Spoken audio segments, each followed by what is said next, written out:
किया है कि मैं भगवान की बच्ची हूँ। पर जब मुझे बाबा का परिचय मिला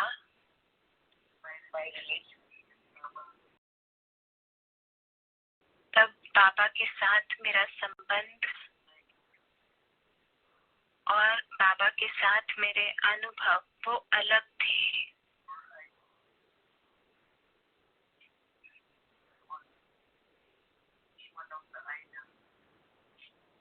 पहले तो मैं किसी देवी देवता जैसे श्री कृष्ण या किसी और मूर्ति की तरफ मेरा ध्यान रहता था।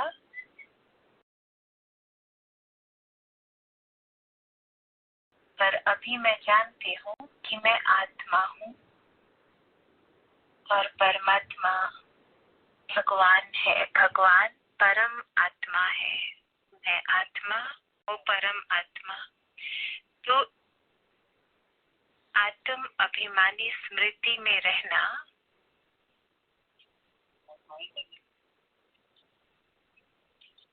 ऐसे मैं अपना मन और बुद्धि बाबा के साथ जोड़ती हूँ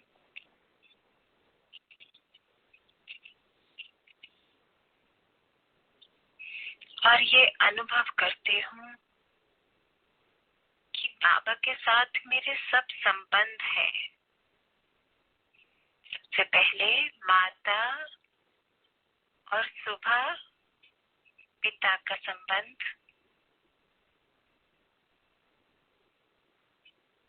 और मेरा बहुत बहुत प्यार है मेरे माता पिता के साथ, आत्मा के माता पिता जो कि बेहद के हैं और साथ साथ दाता भी है।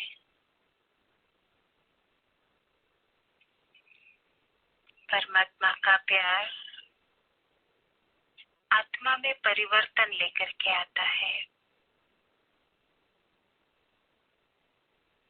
मैं जानती हूँ कि सिर्फ एक ही सोर्स है, एक ही स्रोत है। बाबा का बनने के बाद हमारी सभी इच्छाएं पूरी हो जाती हैं। पहले तो जितनी भी इच्छाएं हैं वो किसी न किसी प्रकार के लगाव या लालच पर होती हैं, पर अभी जो भी इच्छाएं हैं वो पवित्र इच्छाएं हैं। मेरा सभी आत्माओं के लिए स्नेह है, पर उनसे लगाव नहीं है, मोह नहीं है उसमें। मुझे हर आत्मा के लिए बहुत प्यार है, लेकिन उसमें कोई लालच नहीं है, सिर्फ शुभ भावना है। शुभ भावना है कि बाबा के यज्ञ में मदद हो, सहयोग हो और बाबा की सेवा हो। तो इच्छाएं भी जैसे परिवर्तन हो गई है। पहले तो हर एक चीज जैसे लौकिक के लिए थी, परिवार के लिए थी, दुनिया, पर अभी जितने भी पवित्र संकल्प हैं वो पूरे विश्व के लिए है, इस दिव्य परिवार के लिए है। और जितनी ज्यादा पवित्रता है बाबा की याद बढ़ती जाती है और बाबा सेवा के हर संकल्प को पूरा करते हैं और निमित्त बनाते हैं यज्ञ की पालना करने के। हमारे पवित्र और सकारात्मक संकल्पों से, बाबा के प्रेम से मैं अपने आप को मुक्त कर पाती हूँ किसी भी लौकिक इच्छा से। सिर्फ और सिर्फ शुभ भावना, पवित्र भावना। बाबा हर एक संकल्प, हर एक इच्छा, सब कुछ पूरा करते हैं। तो मैं मुक्त रहती हूँ किसी भी और इच्छा से।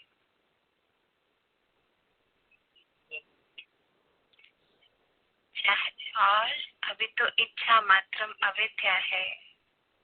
और ये जो मुक्त अवस्था है, इच्छाओं से मुक्ति, ये हमें मदद करती है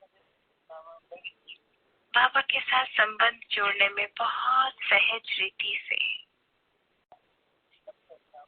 और मुझे बाबा को याद करना है, पर मैं बाबा के पास किसी इच्छा को लेकर नहीं जाती।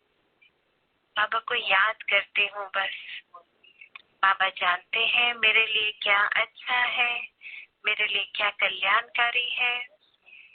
और मुझे बाबा पर पूरा विश्वास है, मेरे माता पिता पर, कि वो मेरा ध्यान रखेंगे और मुझे देंगे जो भी इस आत्मा को चाहिए, वो मुझे प्राप्त कराएंगे। जिससे कि मैं ये नहीं समझूं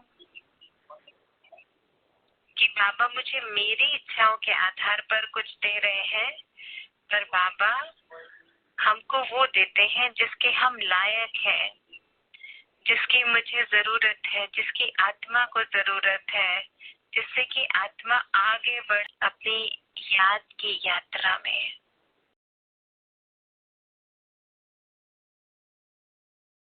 तो अभी बाबा से दृष्टि लेंगे।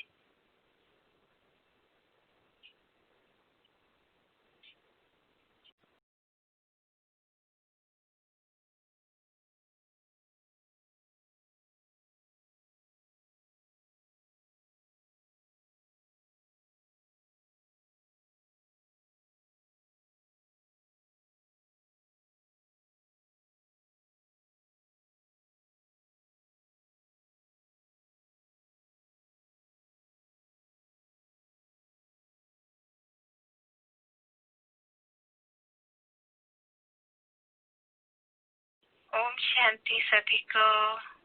सब ठीक है? ठीक है सभी? हाथ हिला के दिखाए सब ठीक है? कितना अच्छा हो रहा है ना। देखो दुनिया में क्या हो रहा है और बाबा ने हमको कैसे रखा हुआ है, मन से, शरीर से, तन मन से, और हर तरह से बाबा ने हमारी सुरक्षा की है।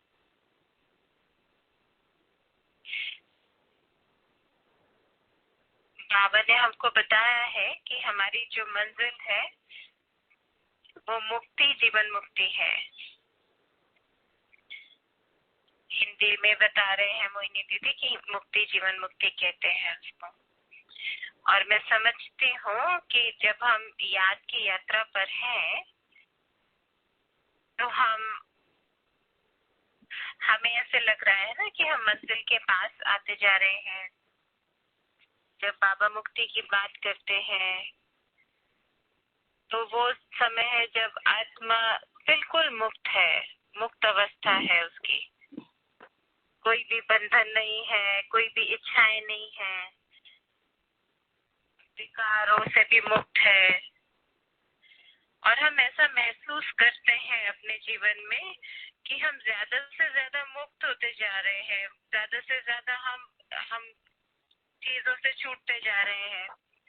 अगर कोई पूछता भी है आपको कुछ चाहिए, तो मुझे सोचना पड़ता है क्या चाहिए हमें। बाबा ने तो हमको सब कुछ दिया है। तो आप ऐसा अनुभव करते हो ना कि हम मुक्त है, किसी भी इच्छाओं से छूट गए, किसी भी दुख से छूट गए, किसी भी चिंता से छूट गए।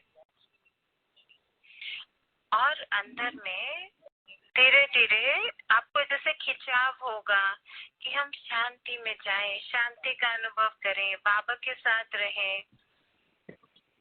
तो हम उसको अनुभव कर सकते हैं, हम सोच सकते हैं। मुझे ऐसा अनुभव होता है और मुझे ऐसे निश्चय है कि आप लोग को भी ऐसे लगता होगा। अंदर में जैसे मुक्त अवस्था है। पहले तो हम कैसे एक दूसरे से तुलना करते रहते थे, सूक्ष्म रूप में कोई ना कोई जलन, अंदर में बहुत सूक्ष्म रूप में कोई जलन है किसी से। पर अभी हम तो जैसे साफ सुथरे बनते जा रहे हैं। एक तो साफ बन रहे हैं और दूसरा सच्चे बन रहे हैं और ईमानदार बन रहे हैं, और हम उससे संतुष्टता का अनुभव करते हैं। कुछ भी है, कोई भी है, कहाँ पर भी हम हैं, किसी भी रूप में हम हैं, तो संतुष्टता है, संतुष्टता है अंदर में।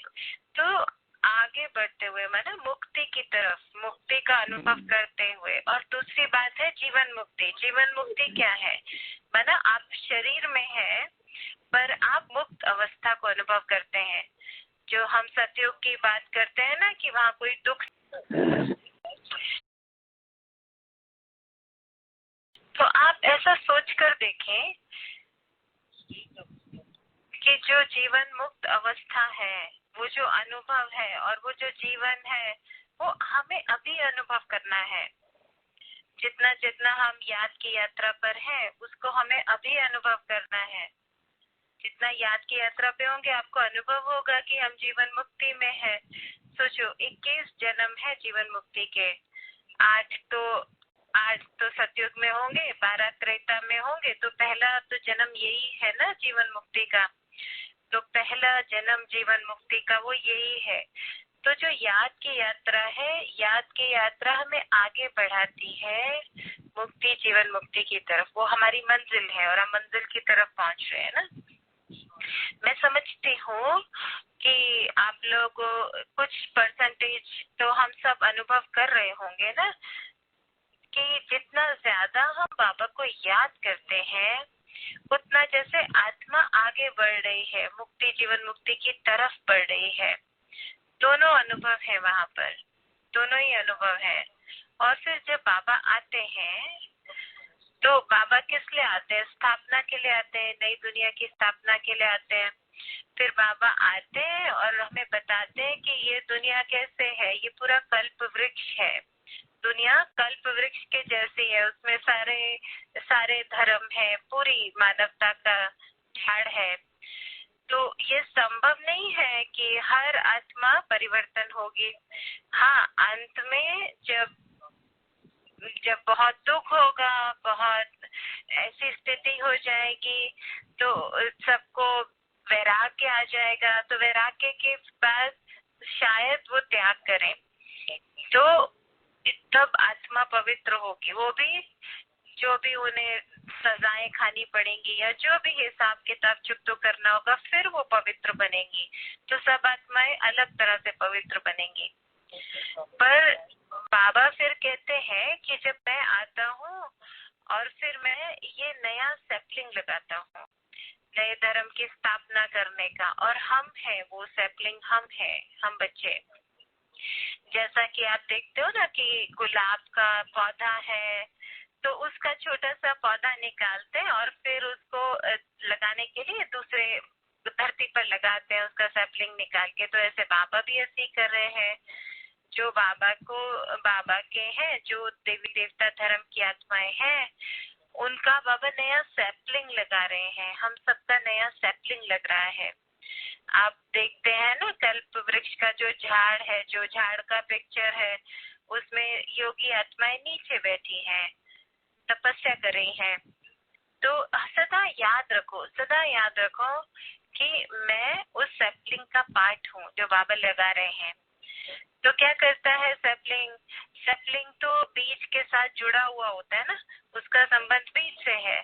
तो फिर उस सैपलिंग में से धीरे धीरे पेड़ निकलता है और फिर उसके तना निकलता है, फिर टहनियां निकलती हैं, बहुत सारी ब्रांचेस होती हैं। तो मुझे याद है दादी जान की एक बार कह रही थी कि मैं हमेशा इस पेड़ के नीचे ही बैठती हूँ, इस झाड़ के नीचे, और मैं समझती हूँ कि मैं सैपलिंग हूँ और मुझे शक्ति लेनी है, प्यार की, पवित्रता की, बीज से मुझे वो सब शक्तियाँ लेनी है। और फिर वहां से वो तना निकलता है और उस तने से पवित्रता, दिव्यता, हम उसको कहते हैं देवी देवता धर्म। पर धर्म माना जैसे हम जीवन जीते हैं, हमारी जो धारणा होता है, माना उसमें दिव्यता है, पवित्रता है, स्नेह है, सत्यों के आधार पर। और फिर उसके बाद धीरे धीरे कलाएं फिर कम होती जाती हैं, पवित्रता की कलाएं फिर अलग धर्म स्थापक आते हैं और फिर वो जैसे परमात्मा का मैसेज लेके आते हैं, कोई पवित्रता का मैसेज, कोई शांति का मैसेज, उनको हम मैसेंजर बोलते हैं, पैगंबर बोलते हैं। और फिर और धर्म की टहनियां निकलती हैं, पर हम तो सैपलिंग से निकले हैं ना, बीज से निकले हैं। तो सदा याद रखो कि क्या सबसे जरूरी है कि जब हम बाबा को याद कर रहे हैं, बाबा की याद में बैठे हैं, तपस्या कर रहे हैं, तो कहाँ बैठे हैं? इस झाड़ के नीचे बैठे हैं, कल्प वृक्ष के नीचे बैठे हैं, तपस्या कर रहे हैं। पर साथ साथ और बाबा क्या कहते हैं कि जो भी बाबा है और जो भी बाबा करता है, तो आज मैं ये सोच रही थी कि हम में से अगर हर एक भी ये सोचे कि जब हम बाबा के पास आए थे तो हम बाबा के बने, तो क्या मिला, क्या प्राप्ति क्या हुई? सबसे पहले क्या आया मेरे जीवन में? सबसे पहले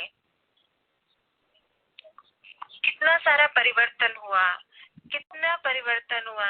ना कि सिर्फ हमारी सोच बदल गई, हमारा जीवन बदल गया, हमारा संबंध बदल गया, हमारा स्वभाव बदल गया। हम में से हर एक, अगर हम देखें उसको, हम कल्पना करें कि हम पहले क्या थे और अब क्या है, अगर हम उसकी तुलना करें तो हम देखेंगे ना कितना अंतर आ गया। आप लोगों में से कितना समझते हैं कि बहुत अंतर आ गया? हाथ उठा के दिखाएं। तो आप सब जो भी ये प्राप्तियां है ना बाबा से, ये सब प्राप्तियां हैं। तो कई लोग तो कैसा, किस लिए आते हैं? सोचते हैं कि हमें मेडिटेशन सीखना है, इसके लिए आते हैं। मैं नहीं जानती आप लोगों में से कितने ऐसे हैं जो सिर्फ इसलिए आए थे कि हम मेडिटेशन सीखने के लिए आए हैं। तो मैं तो आई थी, मैं ऐसे आई थी कि मुझे भगवान को ढूंढना है, ज्ञान की ढूंढ रही थी मैं। लेकिन आज मेडिटेशन, जो योग हम करते हैं, उससे हमें आराम मिलता है, मन की शांति मिलती है। पर शक्ति कहाँ से आएगी? कहाँ से आएगी शक्ति? ज्ञान कहाँ से आएगा? दिव्य गुण कहाँ से आएंगे? सिर्फ मेडिटेशन से तो नहीं आएंगे ना। ये तो उस संबंध से आएंगे जो हम बाबा के साथ संबंध लगाएंगे। बाबा मेरे जीवन का एक हिस्सा है, क्योंकि बाबा ने मुझे ये जीवन दिया है, तो मेरे जीवन का हिस्सा है। बाबा ऐसे है जैसे सदा मेरे साथ है, जैसे मेरा साथी है। सेवा कर रहे हैं हम एक साथ बाबा के। तो हमारे लिए भगवान ऐसे हैं जिसने हमें जीवन दिया है, और हम सब बाबा के साथ हैं। हम बाबा के साथ पाठ बजा रहे हैं। बाबा हमको बताते हैं कि दिव्य कर्म क्या है। स्थापना का कर्म दिव्य कर्म है। तो हम सब भी तो उस कर्म का ही हिस्सा है ना, उस कर्म का हिस्सा है। तो ये कहना कि मैं बाबा को याद नहीं कर सकते या बाबा की याद नहीं मुझे दिखती है, तो मैं समझती हूँ कि इसके लिए बस थोड़ा बहुत ध्यान देने की जरूरत है और अपने आप को याद कराते रहें कि बाबा ने कैसे मुझे चुना है, बाबा कैसे मेरे जीवन में आ गया, तो मैं बाबा की हूँ। तो मैं कैसे बाबा को ना याद करूं? हम बाबा को याद करते हैं और जैसे बीच बीच में कुछ ना कुछ चुप तो होता रहता है, कुछ लगाव है, कुछ मोह है, कुछ इच्छाएं हैं, वो सब हमको, वो भी सब साफ करना है। लेकिन किसी तरह के दबाव से नहीं। मेरा जो परिवर्तन है, जो मैं, जैसे मेरे परिवार के साथ हुआ, सब आत्माएं है ना, सबको कैसे देखना, ये सब आत्माएं हैं, हम उनको छोड़ नहीं रहे हैं। लेकिन नहीं, हमें वो स्मृति रहे कि हमारा संबंध क्या है। पहले तो देह के आधार पर संबंध था, अभी आत्मा के आधार पर संबंध है। अभी और भी प्यारे लगते हैं, और भी अच्छे लगते हैं। तो बाबा असल में हमको, बाबा दाता है, तो उसने हमें ये दिया है। तो एक जो सबसे जरूरी चीज है बाबा के लिए, जो सबसे बड़ी विशेषता है कि बाबा है जिसको तीनों कालों का पता है, तीनों कालों का। तो माना जो बीत गया, पास्ट, प्रेजेंट और फ्यूचर, बाबा को तीनों कालों का पता है, चक्र का। तो अभी हमको ये पता है कि हम भी इस ड्रामा के चक्र में एक एक्टर है। तो बाबा मेरे पास्ट, प्रेजेंट और फ्यूचर सबको जानता है, तीनों कालों को जानता है, वो त्रिकालदर्शी। तो इसलिए सबको ये शुभ इच्छा होनी चाहिए, पवित्र इच्छा कि हमें भी ये करना है। हाँ, नहीं तो जैसे कि हम कहें कि बाबा को पता है मेरे लिए सबसे अच्छा क्या है, तो जो भी बाबा को कहो कि बाबा जो भी आप कराओगे हम वो करेंगे, क्योंकि आपको पता है ना तीनों कालों का, आप हो ना जो भाग्य विधाता हो। तो बाबा को ऐसे याद करो कि बाबा वो है जो तीनों कालों को जानता है, त्रिकालदर्शी है, वो तीनों कालों को जानता है। तो उससे भी क्या होगा कि बहुत अच्छा तरीका है, बहुत अच्छी विधि है कि आपको अपने लिए बहुत ज्यादा प्लानिंग नहीं करनी है, फिर सोचना नहीं है बाबा मुझे रास्ता दिखाएगा, बाबा दिखाएगा, बाबा जानता है। क्योंकि कभी कभी क्या होता है हमारे कर्मों का जो हिसाब किताब होता है वो हमको खींचता रहता है कि ये करना है या कुछ कर्म करने के लिए, तो वो हमें कर्मों का हिसाब खींचेगा। लेकिन जब हम बाबा की तरफ देखते हैं और बाबा से हम डायरेक्शन लेते हैं, बाबा के इशारों को समझते हैं, श्रीमत की पालना करते हैं, तो हर कदम पर भाग्य है, हर कदम पर भाग्य है। क्योंकि मुझे याद है जब मैं बाबा के पास आई थी तो हम बहुत छोटे थे और बहुत सारी हमारी तब हॉबी भी थी, ये करें वो करें ऐसे रुचि होती थी। लेकिन परिवार के साथ हमने एक बार प्लान किया कि हम श्रीनगर जाएंगे, तो मैंने बाबा से पूछा बाबा क्या मैं जाऊं, तो बाबा भाग्य विधाता है। अगर मुझे मंजिल पर पहुंचना है तो मुझे बाबा की मत पर चलना है। तो हम कितना भाग्य बना सकते हैं अपना। और दूसरी जो बाबा की बहुत बड़ा अच्छा गुण है कि बाबा हमको तीसरा नेत्र देते हैं, तीसरा नेत्र ज्ञान का। पहले तो हम अपनी ये स्थूल आंखों से सब कुछ देखते थे, लेकिन अब तीसरा नेत्र हम यूज करते हैं। अब हम पहले तो आत्मा को नहीं देखते थे ना, आप आत्मा को देख सकते हैं। जब हम देखते हैं तो तीसरे नेत्र से देखते हैं, तो हम जानते हैं कि ये आत्मा है, तो हम आत्मिक रूप में सबको देखते हैं। तो बाबा वो है जो हमें तीसरा नेत्र देते हैं। बाबा वो है जो तीनों लोगों का नाथ है, तीनों लोगों का। बाबा हमको बताते हैं कि पहला तो है परम धाम, फिर उसके बाद सूक्ष्म वतन, और फिर उसके बाद ये स्थूल वतन। तो ये पूरा चक्र है ना, पूरा तीनों लोग हैं। तो पहले तो हम कभी ऐसे नहीं यात्रा करते थे ना, अभी तो हम कैसे जा सकते हैं यहाँ स्थूल वतन से सूक्ष्म वतन, सूक्ष्म वतन से फिर परम धाम, फिर परम धाम से स्थूल वतन, फिर सूक्ष्म स्थूल वतन। तो बाबा ने हमको ये सब दिखाया है कैसे यात्रा करनी है। तो इसलिए तीनों लोगों का भी वो नाथ है, त्रिलोकीनाथ है, त्रिकालदर्शी, त्रिनेत्री और त्रिलोकीनाथ। क्यों बता रही हूँ मैं ये सब, क्योंकि बाबा को याद करने के लिए ऐसे नहीं कि सिर्फ वो ज्योति बिंदु है, वो प्यार का सागर है, नहीं नहीं, उसके कर्म क्या है, उसके कर्तव्य क्या, वो क्या करता है हमारे लिए। तो हमारी जो याद बहुत शक्तिशाली होनी चाहिए। तो ऐसे नहीं कि हम बैठे हैं बाबा के बारे में सोच रहे हैं, तो बाबा के बारे में ऐसे सोचो कि बाबा आप हो जिसने मुझे ये तीसरा नेत्र दिया है। पहले तो मैं इन स्थूल आंखों से देखती थी, अभी मेरे पास ये आंख है, ज्ञान का तीसरा नेत्र है। तो अभी मैं समझती हूँ कि मैंने अपना पूरा ड्रामा में पार्ट कैसे बजाया, कैसे ड्रामा का आदि मध्य अंत सब मुझे पता है बुद्धि में। और अभी संगम युग पर फिर से मेरा आदि है, शुरू हो रहा है ना। तो जितना ज्यादा से ज्यादा हम बाबा के दिव्य कर्मों को समझेंगे, जानेंगे। दिव्य कर्म क्या होते हैं? जब मैं कहती हूँ, कोई मुझसे आज कह रहा था कि 1-2 साल पहले एक भाई था, कोई बहुत बड़ा काम कर रहा था पीस विलेज में।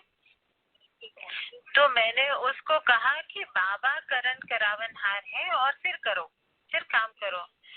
तो उन्होंने सच में ऐसे समझा और उन्हें ऐसे लगा कि बाबा करण करावनहार है और बहुत मदद का अनुभव हुआ उन्हें।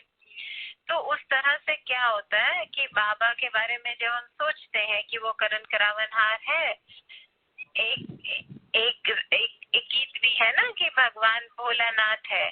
तो भोलानाथ, तो उसमें ये बहुत सुंदर बात है कि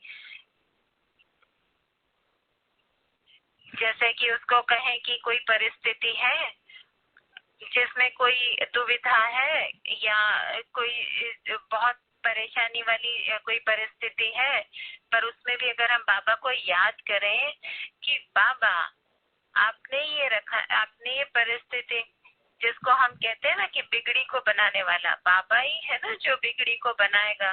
दादी हमेशा कहती थी, कभी नहीं कहती थी वो, दादी कहती थी परिस्थिति की उसमें मत जाओ, विस्तार में मत जाओ, परिस्थिति से साक्षी हो जाओ और ये सोचो कि अब हम क्या कर सकते हैं, इसका समाधान क्या होगा।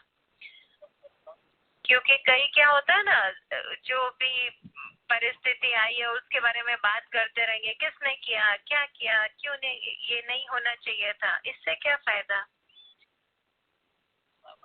तो बाबा हमको, ब्रह्मा बाबा को मैंने कई बार देखा, दादी जान की भी हमेशा कहती थी समाधान का सोचो, समाधान के बारे में सोचो, सोचो कि सही विधि क्या है इसको करने की। ये सब विस्तार में जाने की जरूरत नहीं है, समाधान को सोचो। तो समझना कि परमात्मा क्या करता है अपनी विशेषताओं से, अपने ज्ञान से क्या करता है। हमारा जो संबंध है बाबा के साथ, हम बाबा को याद करते हैं, सोचते हैं उस संबंध के बारे में, और ना कि सिर्फ बाबा करता है लेकिन हम भी वो कर सकते हैं। जैसे दादियों ने फॉलो किया, ऐसे सभी दादियों ने किया। उन्होंने कभी भी ऐसे इन चीजों में रुचि नहीं दिखाई कि मुझे वो कहानी सुना, उसने क्या किया, उसने क्या किया, नहीं। वो हमेशा कहते थे कि चलो देखते हैं अब इसका समाधान क्या होगा।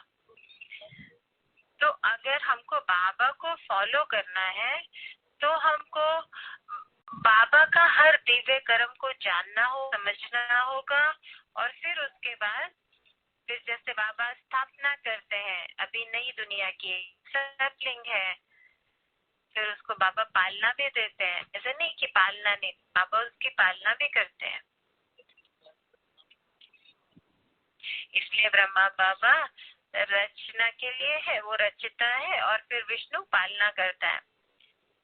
तो बाबा पालना भी देते हैं हमको, और हमारे लिए विशेष रूप से इस समय पे तो जैसे सेवा, हम बाबा का पैगाम तो देते, पर आत्माओं को हम पालना भी देते हैं, बहुत प्यार से उनको साकाश देते हैं, उनके बारे में सोचते हैं। तो पालना की भी क्वालिटी होती है, जहाँ पे दादी हमेशा हर रोज शाम को, मैंने कभी नहीं देखा कि वो योग में नहीं बैठी है। तो वो 7 से 7:30 वो बैठती ही थी, और वो जरूर मुरली के भी कुछ पॉइंट बोलती थी रोज। और हमने ये यहाँ पर जनवरी में करना शुरू किया था, इसी रूम में, इस कमरे में, क्योंकि बाबा ने आज क्या कहा, जैसे आज बाबा ने हमको बोला ना कि आपको बहुत मीठे बनना है और रॉयल बनना है। तो कितना सुंदर है ना कि रॉयल्टी और मिठास, क्योंकि अगर आप बहुत, तो बाबा कहना भी, जो ये समझना कि बाबा तो कल्याणकारी है, तो कैसे बाबा को याद करना है इतने सालों में भी, ऐसे सोचना कि कैसे बाबा को याद करना है। कोई भी संबंध के बारे में सोचो, बाबा का कोई भी गुण के बारे में सोचो, वो क्या है, वो क्या करता है, और कैसे हम उसको याद करते हैं। तो जितना हम याद करते हैं, तो जैसे बाबा को जितना हम उस गुण में याद करते हैं तो वो भी हमारे अंदर गुण इमर्ज हो जाता है, क्योंकि हम बाबा के बच्चे हैं ना। तो अच्छा, ओम शांति।